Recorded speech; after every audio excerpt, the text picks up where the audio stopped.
Di era ini tahun 2026 hari ini ada beberapa fenomena yang hari ini sedang terjadi di Indonesia, yang sepertinya ini adalah sesuatu yang menandakan bahwa Indonesia itu tidak baik-baik saja, teman-teman.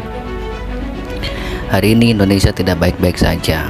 Jadi hari ini Gen Z sedang takut-takutnya menghadapi pernikahan, teman-teman, dan termasuk milenial, termasuk Gen milenial. Kenapa itu terjadi? Jadi ada fakta bahwa hari ini Gen Z dan milenial ini takut terhadap pernikahan karena dengan satu alasan kebanyakan, ekonomi, teman-teman. Bahkan dari data BPS saja tahun 2013 sampai tahun 2023 ini angkanya sangat miris sekali.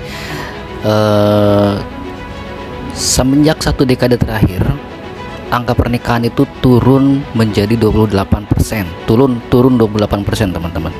Ini sangat besar sekali menurut saya angkanya, dimana tahun 2023 saja angkanya turun 128.000 orang, beda dengan tahun 2022 sebelumnya.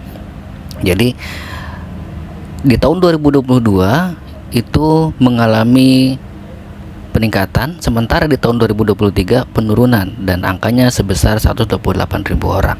Ini sangat miris sekali, dan itu baru 1 tahun, teman-teman. Belum lagi tahun 2024, 2025, 2026. Ini terus-menerus turun, teman-teman. Kenapa ini saya angkat di video ini? Karena saya juga resah sebenarnya. Walaupun saya sendiri sudah menikah, tapi saya pernah mengalami hal yang sama seperti yang teman-teman kita akan hadapi dalam waktu dekat, dimana Gen Z dan milenial yang hari ini sedang menginjak masa-masa 25, 26 sampai 30-an, mereka sedang bingung-bingungnya bagaimana harus menghadapi sebuah pernikahan dengan alasan hari ini ada budaya yang namanya mapan dulu baru menikah.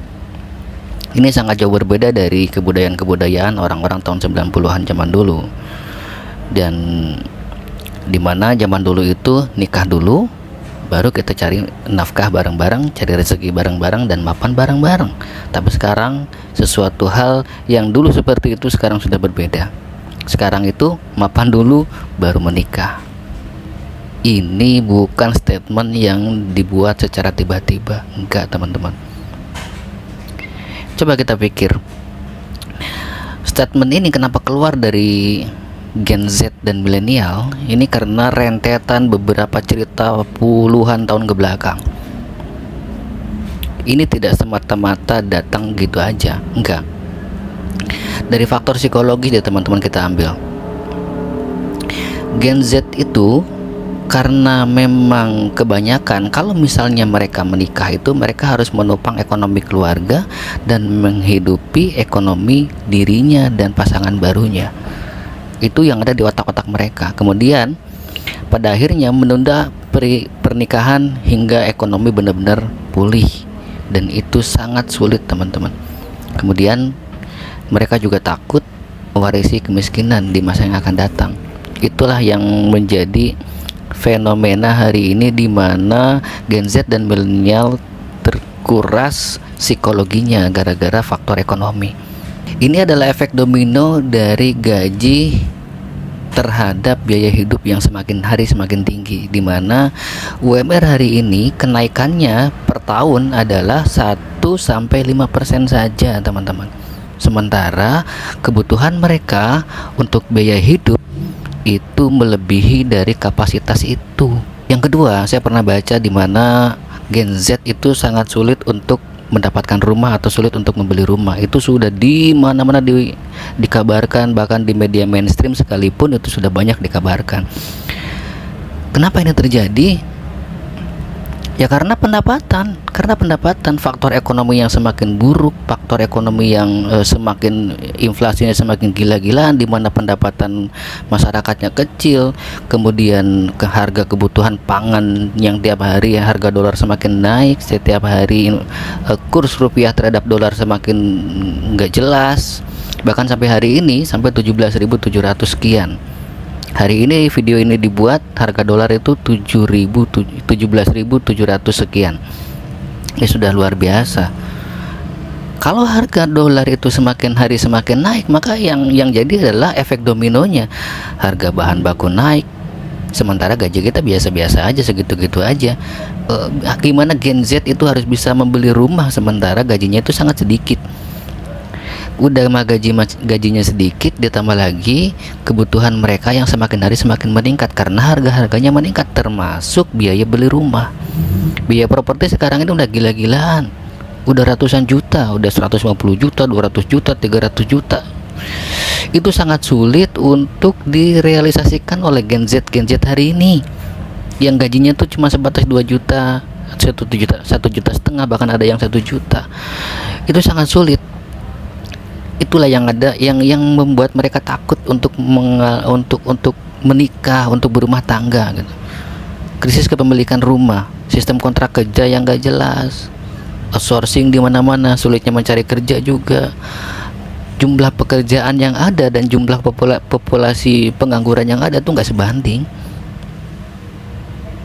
Udah mah pekerjaannya sulit, kalaupun toh mereka bekerja juga bekerjanya gajinya sedikit. Bahkan banyak orang sekarang berpendapat kita ini kerja pul-pulan tapi gaji main-main gitu. Sampai seperti itu teman-teman, saking sulitnya di Indonesia ini. Ditambah lagi kontrak kerja yang cuma 6 bulan 6 bulan harus diperpanjang. Mending kalau diperpanjang, kalau nggak keterima lagi ya nganggur lagi.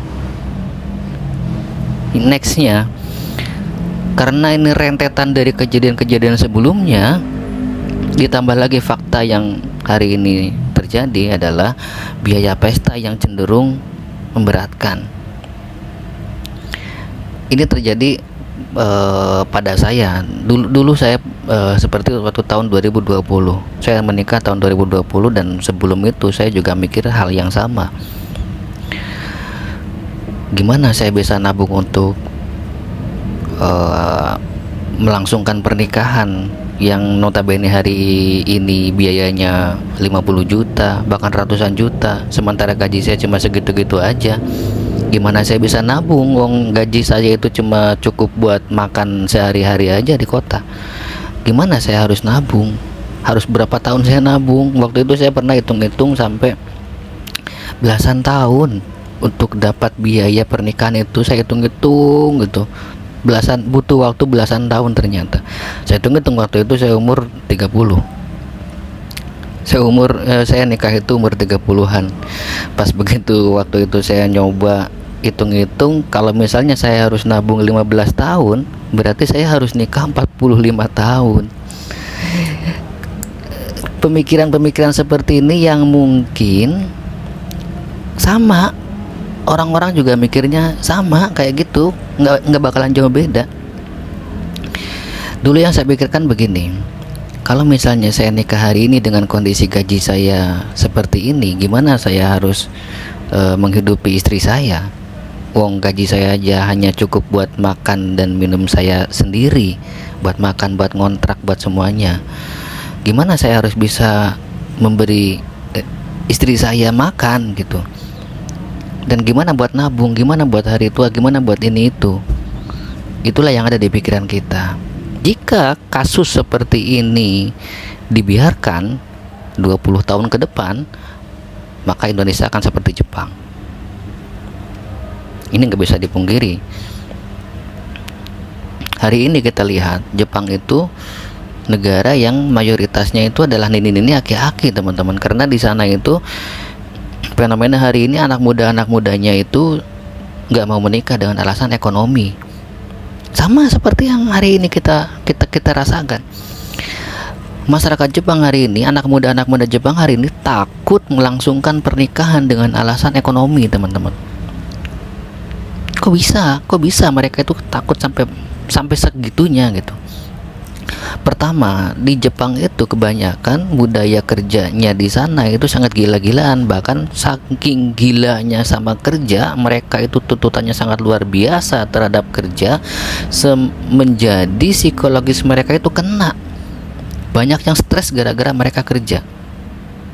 Banyak yang stres, banyak yang bunuh diri gara-gara jam kerja dan gara-gara budaya kerja. Banyak yang stres, dan itu banyak tersedia di YouTube. Videonya banyak banget, coba kalian cari di YouTube budaya kerja sana. Coba juga kalian lihat vlogger-vlogger orang Jepang yang sering curhat bagaimana budaya kerja di sana. Banyak yang stres, banyak yang bunuh diri gitu gara-gara budaya kerja seperti itu. Kemudian mencari kerja di sana juga sangat sulit. Sekalinya pun mereka dapat, itu mereka sangat benar-benar kena psikologisnya, stres gitu. Dan ini menjadi efek trauma kepada generasi-generasi muda di Jepang. Pada akhirnya anak muda Jepang itu memilih untuk tidak menikah karena mereka takut kalau misalnya mereka itu nggak siap untuk menghidupi anak istrinya, takut untuk membeli rumah, takut ini untuk ini itu dengan alasan ekonomi. Intinya ekonomi. Ini sangat mirip dengan kondisi Indonesia hari ini. Cuman bedanya Indonesia ini baru mau mulai, sementara di Jepang itu sudah berpuluh-puluh tahun dan sudah menjadi budaya, dan sehingga di sana populasinya itu sedikit karena alasannya ya anak mudanya nggak mau nikah, nggak ada yang punya anak, susah untuk punya anak. Mereka bahkan untuk mencari tenaga kerja aja harus nyari dari luar karena mereka kekurangan tenaga kerja, kekurangan anak muda. Yang tinggal di Jepang itu kebanyakan hari ini adalah orang-orang tua. Jadi kalau misalnya kasus di Indonesia seperti ini dibiarkan terus-menerus, maka yang terjadi adalah Indonesia akan menyusul seperti Jepang 20 tahun ke depan. Dan 20 tahun ke depan, tahun berapa? Tahun 2045 yang katanya Indonesia emas. Jika kasus seperti ini terus-menerus tidak diantisipasi, maka tahun 2025 Indonesia akan menyusul seperti Jepang. Yang katanya kata pemerintah tahun 2045 itu adalah Indonesia emas, di mana Indonesia akan berjaya. Kenyataannya seperti ini. Tahun 2026 aja Indonesia sudah tidak bisa beradaptasi dengan dolar. Gimana tahun 2045? Di mana budaya kerja di sini mungkin akan gila-gilaan, orang nyari kerja kemana-mana, sementara peluang kerja sangat sedikit. Kalaupun toh mereka dapat peluang kerja, mereka harus dipotong sama outsourcing lah, harus berani dibayar murah lah, dan sebagainya. Di sisi lain kebutuhan mereka semakin meningkat, harga-harga barang semakin meningkat, kebutuhan ekonomi semakin meningkat karena harga dolar semakin meningkat. Dan bagaimana mereka mau optimis menjalankan pernikahan, menjalankan hubungan rumah tangga kalau kasus ekonominya seperti itu? Kalau kondisi seperti ini terus-menerus dibiarkan, yaitu kondisi Jepang hari ini akan menjadi kondisi Indonesia di masa yang akan datang. Saya waktu meriset kecil-kecilan data ini pertama sangat kaget, yang kedua sangat shock juga karena oh iya ya, kok bisa ya Indonesia itu ternyata akan seperti Jepang ya. Dulu itu saya sempat mikir begini, di Jepang itu kok aneh ya, kok orangnya nggak mau nikah ya, kok ini kok itu gitu, beda banget sama di Indonesia. Ternyata kalau kita sekarang melihat data dan trennya seperti apa, oh iya, Jepang itu kenapa berpikir seperti itu masyarakatnya, karena ada rentetan kejadian-kejadian sebelumnya dan kondisi ekonomi yang ambruk. Dan Indonesia hari ini baru mau mulai menuju ke sana, dan pantas Jepang seperti itu karena toh kondisinya begini, dan sekarang itu mau dialami oleh Indonesia. Jadi guys, apa yang harus kita lakukan? Kayaknya nggak ada lagi kecuali kita harus pertama optimis bahwa kita mampu, yang kedua mencoba untuk belajar menjadi orang baik, terus menerus tebar kebaikan walau sekecil apapun kemampuan kalian, dan terus kasih semangat kepada anak-anak muda. Jangan membuat mereka takut, membuat mereka shock Sekalipun kalian punya pekerjaan, sekalipun kalian punya perusahaan, yuk kita bikin sebanyak mungkin, sebermanfaat mungkin, meraup orang-orang sebanyak mungkin. Nggak apa-apa kalian disebut maruk atau apa, membuat sebuah perusahaan yang karyawannya banyak, nggak apa-apa. Yang penting sekecil apapun yang bisa kita lakukan, kita harus menolong 1-2 orang, nggak masalah. Kalau dilakukan sama jutaan orang akan menjadi banyak.